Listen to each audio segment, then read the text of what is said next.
Well, my initial injury was in June of 2012 when the helicopter crashed in Afghanistan, but my recovery was nothing but an uphill battle. I suffered pretty extensive and various injuries, everything from traumatic brain injury to my right frontal lobe, damage to my C2, C3, and C4 in my cervical spine, bilateral shoulder trauma, and then obviously some pretty severe leg damage that resulted in the amputation.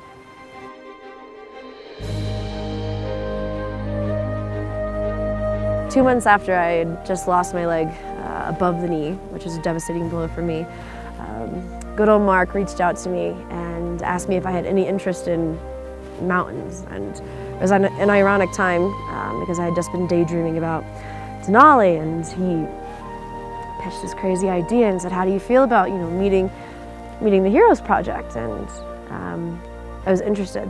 I was more than interested because I needed light, I needed hope, I needed purpose. Because at that point I was completely deflated and I was pretty close to giving up after fighting for your life for so long, so many times. It's exhausting.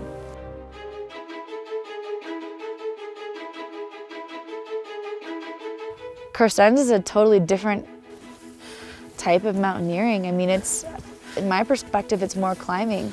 There are a lot of people going out there and chasing their 7 summits and doing mountains like Denali or Kilimanjaro or Elbrus. But there's not a lot doing Carstensz, and there's damn sure very, very few, if any at all, that are really coming out and trying to do, Carstensz with one leg.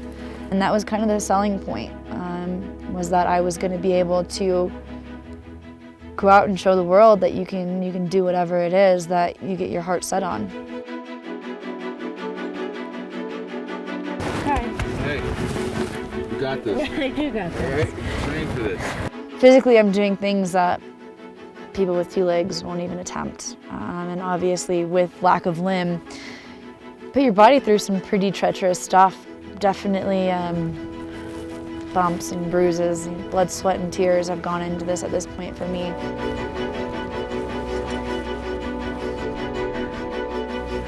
The hardest thing I've ever done was making it through my recovery.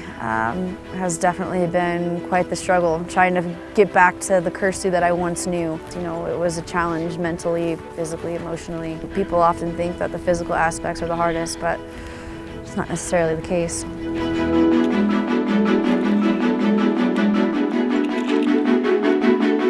I guess the biggest thing that really gets me through, those dark moments where I really want to give up, or I'm terrified of what's to come, was, I've been in those situations where I've been defeated so much through my recovery.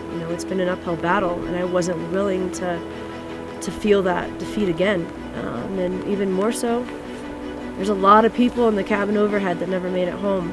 So I'm living, breathing, moving forward with my life for them. Yeah! Welcome to high camp! You did it! Yeah! High five!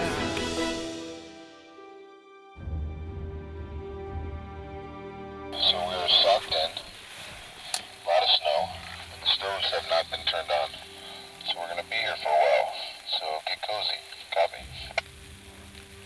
Copy. Do I even want to look outside? Oh, man.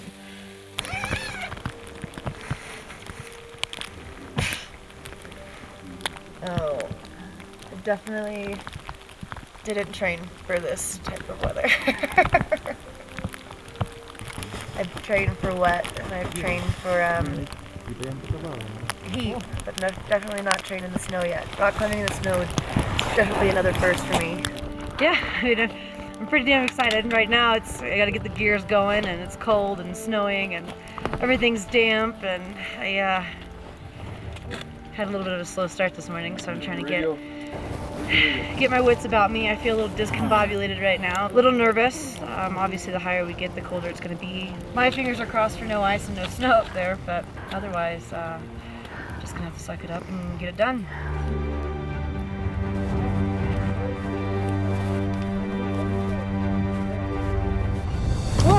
Whoa! Come on, guys. It's not really his fault.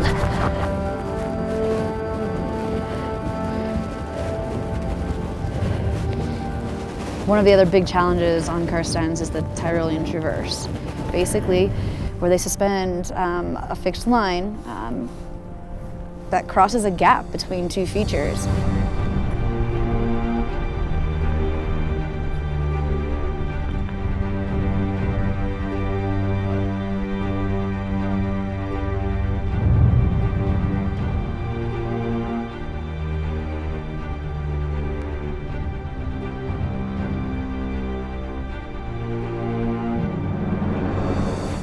I have learned over the course of my short lifespan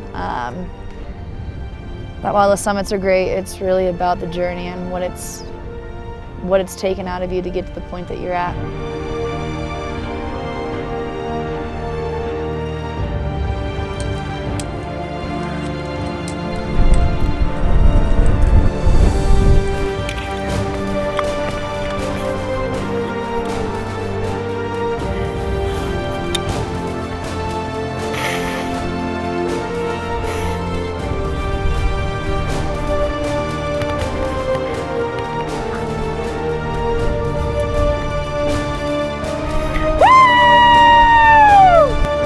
There's no doubt. I mean, I absolutely embrace everything that I can now.